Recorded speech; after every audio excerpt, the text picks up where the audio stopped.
Gandang buhay mga kaani na ito na naman po si Kuya Harvest para magbigay po ng update dito po sa ating demo na palayan. So sa kasalukuyan po itong area na kinatatayuan ko ngayon o yung area 1 and 2 ang tawag namin ay nasa 45 days after transplanting at inaasahan namin na dapat pagka ganitong edad na ang palay na dapat naglilihin na 'to. Kaya lang, medyo gano'n talaga delay kasi siyempre nga hindi naman siya sabog tanim, kaya mas late siyang maglihi kumpara sa sabog tanim. Pero kung mapapansin niyo dito, yung dati nating problema na mga langaw bukid o world maggot, yung mga pinsala nila, yung mga pamumuti ng dahon ay, nawala na po, ayan 'no. So hindi na po natin kinakailangan talagang gumamit pa ng insecticide para po mapatay yung mga worm maggot na ito ano.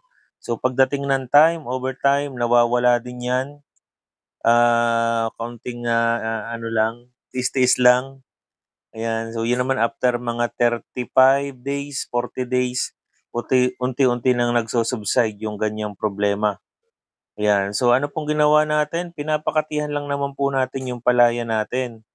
So okey lang naman po na paminsan-minsan nakakatihan din yang palay. Pero dahil nga po ito po ay, malapit ng, maglihi, kasi nag-dissect na rin kami dito sa area na 'to. Kasi nung nakaraan napansin niyo nag-dissect tayo dun, so ongoing na yun sa ano, sa pagbubuntis at pagsapaw ngayon. So makikita niyo yung lupa dito, ayan ho, oh, kating-kati siya, wala siyang, tubig. So okey lang po yan. Pero 'yan po ipatutubigan na po namin dahil nasa 45 days na nga. O 'yan po yung maglilihi na, 'yan. So ito po yung kabilang side, makikita niyo rin sa palaya na, halos talagang wala kayong makitang damo ano. So ano ba yung ginamit natin na pamatay damo dito? So siyempre yung machete, 'yan, gumamit tayo ng machete. Pagkatanim, nung tanghali na marami ng nataniman yung mga tao. So mapapansin niyo wala ring tubig 'yan o catering. So matapos mataniman after lunch, nagpa-spray na po agad tayo ng machete, 'yan. So para tamaan itong mga buto ng palay. So ito naman yung ibang view, na ito po yung area 3 yung naunang itinanim, um, sasabog po ng abono. So ito naman yung, iba pang view dito sa palay natin. So kahit saan kayo tumingin, wala kayong makitang damo. Pagkatapos ng machete, 'pag may mga dalawa, tatlong, dahon na yung damo na natira, nag-spray po tayo ng 2,4-D. May kasama pong tornado, ano po, ayan. So careful lang kayo sa paghahalo nun sapagkat talagang yun ay matapang. 'Pag hindi niyo nahalo ng mabuti yung, herbicide na yun ay talagang makakapinsala sa inyong palay. O yan ano ho.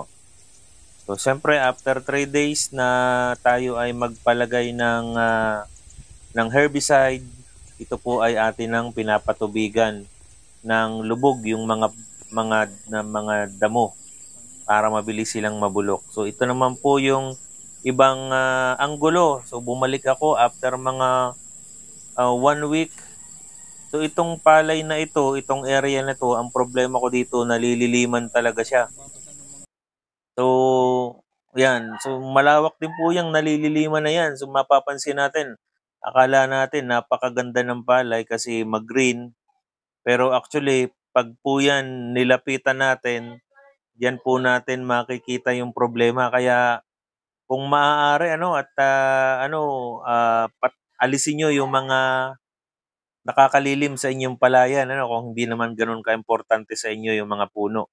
So 'yan po, nilapitan po natin 'no, nakakakita po tayo ng mga paru-paro, ayan, mga skipper ang tawag namin diyan at saka mga leaf folder. Kaya mapapansin niyo yung dahon 'no, mga nakatupi, naka-fold. Ayan 'no, may kain na ng leaf folder na ano, na uod. So 'yan po, oh. So binubuklat po natin, mukhang nakaalis na sila. So ibig sabihin ito ay medyo may ilang araw na rin. So 'yan po ang nagiging problema kapag po ang palayan natin is nalililiman, na andiyan po talaga ang mga insekto. So ibig sabihin mas gusto nila talaga sa mga area na medyo malamig, ayan ho. So ang dami ho niyan ano. So ano pong aksyon na ginawa po natin? Tayo po ay nagpa-spray ng insecticide na pang-leaf folder ano po. Ayan, so para hindi na 'yan makakalat pa at makapunta dun sa ibang area. Ayan ho, oh. So kahit saan ako tumingin, meron pong, tama sa dahon ng leaf folder. So ang iniiwasan po natin dito, yung pong, flag leaf o yung pinakabandirang dahon ng ating palay ay tamaan ng leaf folder. Kasi 'pag po yun ang tinamaan, eh, yan may lumilipad-lipad pa, eh, hindi na po makakapag-produce ng, energy ang ating halaman, ay so hindi na po gaganda ang paghinog ng ating butil. So isa pa sa naging problema po natin, ito po, atangya. So nakikita niyo itong, palay na ito, so halo ho ito, lahok. Pero pansinin niyo, oh, dinali na agad ng atangya. So yun po ang isang problema kapagka tayo po ay nagtanim ng sala sa mga kahangga natin. So imagine po natin, tinanim po natin ito February.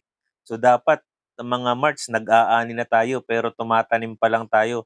Kaya siyempre, nagsabi tayo ng mga attractant o sinasabi natin yung mga hasang ng isda at kung effective nga ba ito, ano, sinubukan na rin natin. Yan, so mabaho, nagsabi tayo ng 100 peraso niyan dun sa 3 hektarya na paligid niyang palayan na yan. So, titingnan natin kung effective ba ano ho, sa susunod na mga araw. Kasi sabi nga, ang mga atangya, gusto niya sa mabaho. So, pagpunta niya doon, ay doon na lang po natin sila i-sprayan ng insecticide. Yan. So, titingnan po natin ang update po diyan kung totoo nga na sila ay pinupuntahan pa ng atangya. So, ito po yung ibang area po natin. So, lakad-lakad lang po muna at habang tinitingnan yung mga palayan. So, meron na po diyang mga ilan na nag-aano na, sasapaw na ano. Ayan po. Oh, so 'yan. So, ito variety na 'to, tututo ito. Kaya ito yung mababa na tututo, 'yan. So, ito po yung area na nagsasapaw na. So, hindi pa naman po lahat, pero mapapansin niyo 'yan yung pong palay natin, ayan. So, hindi ko pa lang napapakita sa inyo kung ilan yung suhi ano.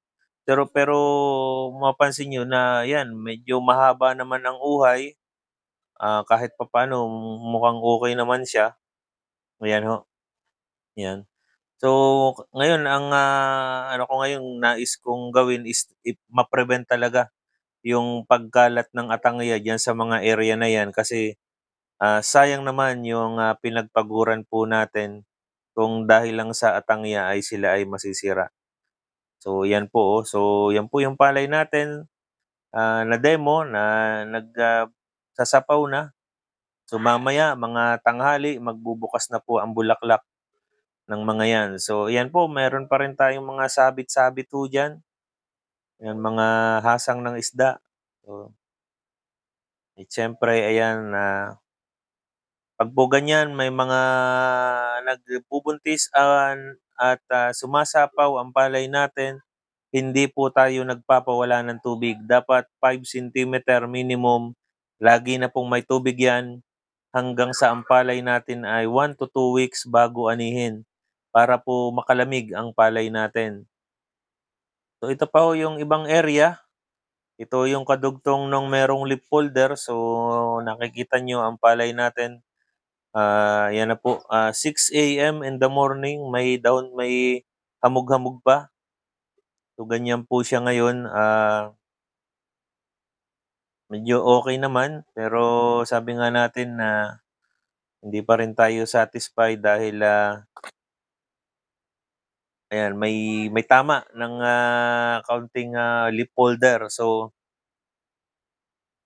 parang mas maganda nga ipaputol na yung puno ano. So 'yan ho, kaya po nalililiman pa rin po 'yan 'no, ayan, 'yan. So may tubig pa rin, hindi po tayo nag-aalis talaga ng tubig pagdating sa mga ganiyang panahon.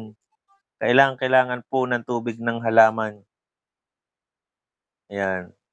So ito po yung ibang, view naman natin. So 30%, heading o sumasapaw. So kalakihan po ng area natin. So ganyan po ang itsura ng palay natin ngayon. Kung mapapansin niyo hindi siya sobrang suwi ano, ayaw natin ng sobrang suwi dahil 'yan namang suwi, pagdating din ng time ng, later on mamamatay din ho yang mga sobrang suwi. Kaya yung mga may 15, 18 suwi, okey na po ako dun, 'yan. So yun lang po at like, share and, subscribe, kung nagustuhan niyo po itong